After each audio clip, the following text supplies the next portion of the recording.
Dr. Lianov, great to have you with us. Of course, you and I have known each other for some time. We've been in the lifestyle medicine space together for quite a while. And as we were just talking about, share very similar visions and passions for making healthcare better, making it what it could and should be, and how much that includes this topic of positive psychology or happiness. So welcome. Well, thank you for having me, and always delighted to speak on this topic that I'm so passionate about. Absolutely. So I'd like to start out with just introducing our audience a little bit to who you are. Who are you professionally? Just kind of give us a bullet point. I'm a physician. My background actually started in preventive medicine and public health and worked in the California Department of Healthcare Services for many years. And then I gravitated more and more towards the root of preventive medicine, as well as now what we know is also important for treatment in the area of lifestyle medicine, and became very passionate about that. Was very involved in the American College of Lifestyle Medicine for many years, was a former president of that organization, and together you and I helped to get it going, and it's flourishing right now as an organization. And then my professional interests gravitated more and more towards, okay, but we all need to do these healthy behaviors, but how do we get there? It's tough. And that's when I really kind of stumbled upon, but I was always passionate about this area of positive psychology, and that found that positive emotions indeed can connect us to health behaviors. And as a result, I've started a brand new organization that's going to focus on exactly that, on this connection between positive psychology, health behaviors, and health. And it's called the Global Positive Health Institute. And hope to do really a good job of making it very practical for the general public, but particularly we're interested in you and I revolutionizing healthcare. So making it very practical for health practitioners, physicians, other people on the healthcare team. Yes, perfect. And tell us just a little bit about yourself personally. What are you like as a human being? How would someone else describe you that knows you well? They'd say I'm enthusiastic, vivacious, have many more ideas than I have time for, visionary, wanting to change the world. So that's kind of just what maybe friends would see me as saying, wow, there goes Liana on to another project. But to the extent I can see them come and blossom and come to fruition, I do my best. And so again, I'm very excited about having this new organization. I also do spend quite a bit of time with my daughter. So I have a 10-year-old daughter who's adopted from China. We adopted her when she was 2, so it's already been 8 years. It's hard to believe. It's been a pleasure. But she certainly is my warm place that I go to and spend a lot of time helping her. And then in terms of hobbies, well, actually right behind me here is some of my artwork, although since being a mom, it's been less so, but I do love to make art, to paint, and I love bright colors, and I hope to do more of that in the future. Excellent. Very nice. So let's dive into the topic here. Tell us about this institute that you are developing. What is it? How does it work? Let's start though with just understanding what we're talking about. Can you define for our audience what positive psychology is? Positive psychology is a relatively new segment, if you will, of psychology. So I'd say maybe in the last 3 decades, it's blossomed. Before then, the area of psychology was really focused on getting people who were distressed back to quote unquote baseline or normal. But around in the early mid 1980s, Dr. Martin Seligman, he was president of the American Psychological Association, said, boy, psychology can do so much more than that. We can look to bring people beyond their baseline, beyond their normal, to something even better, help them become their best selves, help them flourish and thrive, and that this should be an important goal also of psychology. And that blossomed into this amazing scientific field. Now there are thousands of research studies, research going on, thousands of articles being published in this area. It really boils down to is helping people increase what we call their positive affect. So positive emotions is really maybe transient. You know, sometimes you have a moment of joy, sometimes not. But overall, kind of where do you live? Do you, in your mind, do you live in more of that positive state? That's the positive affect. And so the science of positive psychology is looking at how do we get there? You know, what are the nuances behind that? How do we practice different habits to get us there, as well as how do we have mindsets. And then a second part of positive psychology is also looking within in terms of our character strengths. And Martin Seligman and Chris Peterson did some amazing research and have come up with this survey where people can take it online, and we can talk about resources later. And it allows one to see, well, these are strengths I have to offer the world. And the more I use them, the more I have that positive affect, I have better well-being as well. So there's those two pieces of positive psychology. And I also tend to use the term positive psychology, and as we're talking later, as we chatting about our organization and where we're going, I use it even more broadly to include so much more. It can be mindfulness, finding peace, taking breaks, time in nature. There are many other habits we can do that technically aren't part of the positive psychology field, but really more broadly the well-being field. But I tend to use it interchangeably with the word positive psychology. Okay. Wow. You are obviously passionate about this topic, which is fantastic. And in a nutshell, if we put it in super simple terms, it's basically about being happy. And how do we be happy in the context of healthcare as we're talking about this? And how do we put that into systemic practice and use the best science and change healthcare as it's delivered for everyone, including ourselves? Absolutely. So this institute, what is this institute going to do with this happiness generating stuff? Well, one of the challenges has been that, well, as you and I know, there's traditional, what I call traditional healthcare that offers medications, surgeries, everything that most of us are familiar with when we think about going to the doctor. And oftentimes, yes, the doctor also says, oh, you need to eat healthy, you need to exercise, but it's often kind of almost as a, oh, by the way, as you're walking out the door, rather than the heart of what health and healthcare should be. And so that I consider that's what we're calling lifestyle medicine, and it's the underdog of healthcare. And then the underdog of that is positive psychology. It's figuring out how to help people have those positive emotions, to get those healthy behaviors, to be healthy. And so the purpose of the Global Positive Health Institute is to make that science very crystal clear and relevant to health professionals and physicians and anyone else that's interested in learning what is the science, why is this so relevant to health and healthcare, and then what can we do about it? Kind of, are there some practical tools that can be applied? Because of course we're all busy, doctors are busy. Again, it's not going to happen unless it's efficient as well as effective. Right. We'll be looking at all kinds of ways and consolidating links and resources, summarizing the science, providing all kinds of events and ways for people to learn and share about this intimate connection between positive psychology and health. Perfect. And wow. So essentially, all these things that tend to make us happy, emotional well-being, have been kind of almost intangible for many of us. And this organization is going to be making them more tangible.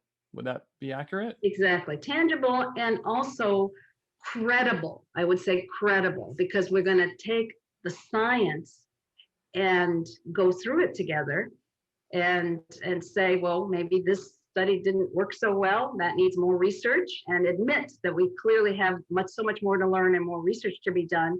But here are some studies that, yeah, look, it's really showing something. that we should all be taking advantage of today, not say, oh, as the field evolves and, come back to me later. It's like now, and something we should be asking of our doctors to do with us. And hopefully we can have our doctors proactively recommend these actions with their patients. Okay, perfect. Wonderful. So let's practice this. So making this positive psychology stuff tangible, can you walk us through some basic examples of what the science shows will make a significant difference in our day-to-day life, in my physiology today, that is credible and effective? One easy framework that we talked about before, and maybe our audience is familiar with, that was developed by Dr. Seligman, is the PERMA framework, which P for positive emotions, E for engagement, R for relationships, M for meaning, and A for accomplishment. And in that framework are a whole ton of different activities, practical things that we can do for ourselves. And the core of that, though, the most important piece is the R for relationships and social connection. And that's where there is the best science, not only in positive psychology, but probably some of the best science in medicine and healthcare anywhere. And a good example of that is the Harvard Adult Development Study, where they followed these inner city boys and compared them with the Harvard Ivy League boys over 8-9 decades, and collected all kinds of information about them, and then followed them off as they got sick, as they died over all those years. And because of all this information, they were able to sift out what we call confounding variables and get to the kernel of what is it that makes us healthy, happy, and live longer. And it is this social connection piece.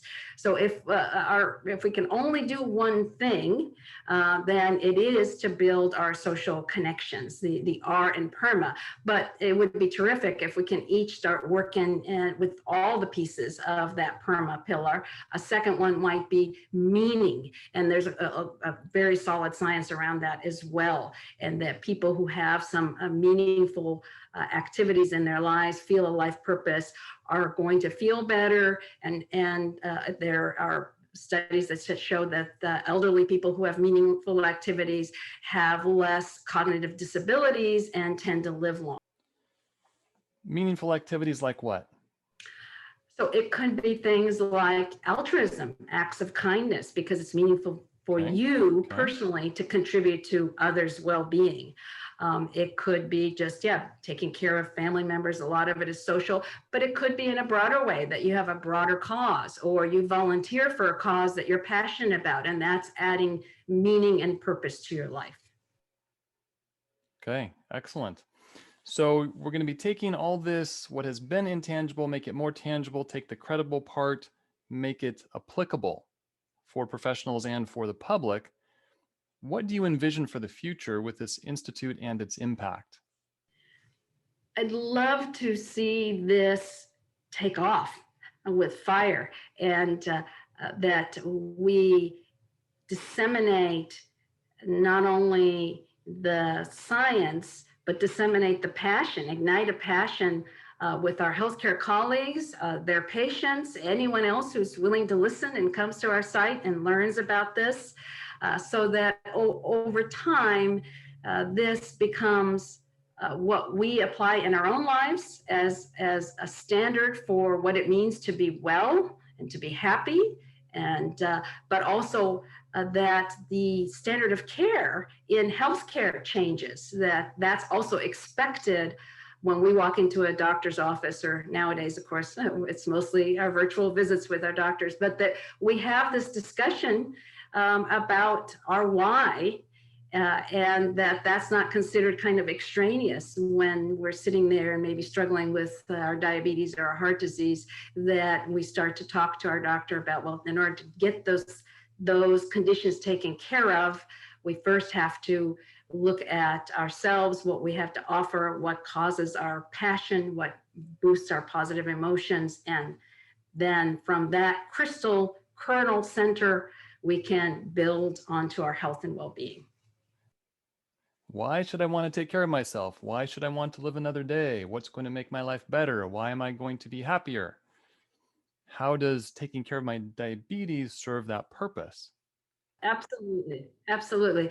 And Yes. one of the aha moments I had many years ago, because I've worn many hats that I mentioned in the introduction. I worked for the California Department of Health Services and in the Medi-Cal managed care program, where we were trying to figure out how to engage individuals who were struggling with diabetes. And we were connecting with experts around the world, around the country, around chronic illness and how do you treat chronic illness. And I was new to this whole area of what we're talking about now. And this lecturer came to us and said, hey, here's a really concrete example. I had a patient who was struggling with diabetes, but came in and was feeling quite lonely. He had lost his wife a couple of years before. And what that patient really wanted to talk about was getting a dog.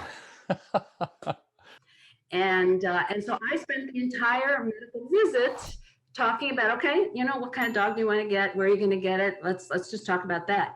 And then, of course, a few months later, the patient comes in completely happier, healthier. They've gotten the dog. They've gotten basically their glucose, their diabetes under control because they've been walking the dog. It was a happy story, but it was the first time it was like this, wow, okay, it seems so foreign to me. And again, this kind of idea may be very foreign to a lot of our colleagues or anyone listening, but that was the aha moment, and we want to do more of that. Excellent. So basically, if you're not careful, you're going to create a lot more happy people on this planet. Yes. So let's wrap this up. What can people do? What resources are there that they can access? Of course, we want to put some links to your work and your organization on the screen here and or below. Run us through some resources. The website that we're building for our Global Positive Health Institute is going to be positivehealth.world. And it'll have a library that you can search based on a number of these kinds of topics that we didn't even get to hit on very much, like acts of kindness, gratitude, etc., and particularly how they connect with health, of course. Another two of my favorite resources that I highly recommend to everyone that are user-friendly are the Greater Good Science Center. It's Greater Good Science Center. So GSC,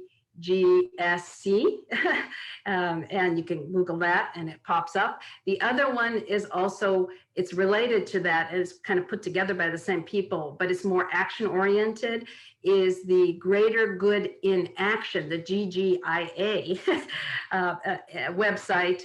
And that's wonderful because there you can, again, Google these practices, these positive psychology practices like gratitude, forgiveness, and it'll give you a step-by-step approach of how to practice this and boost your positive emotions. So I highly recommend those for anyone. I'm also happen to be, I wear so many hats, we didn't even mention it in the introduction, but I'm the current president of the Positive Health and Wellbeing Division of the International Positive Psychology Association. And they also have an amazing library with leading positive psychology researchers, their webinars and articles, et cetera, written by those leading researchers around the world on positive psychology in general, not necessarily just on health, but highly recommend that as well. Perfect. So we're going to try to put as many of those links as we can into the video and or below. So Liana, Dr. Lianov, send us those afterwards, of course. And of course, what we're working on here with lifestylemedicine.com, we're going to be focusing a lot on the whole person and genuine health. And Dr. Lianov is going to be assisting us with at least some of that. We're still figuring out exactly how that's going to work, but that should be good. So between what Dr. Lianov is doing, what we're doing, you should have a lot of resources. Check out some of our other videos, be it on kindness, happiness, etc. That is what the physical health is for, so we can live healthy, happy, whole. Thank you so much, Dr. Lianov. Thank you for having me.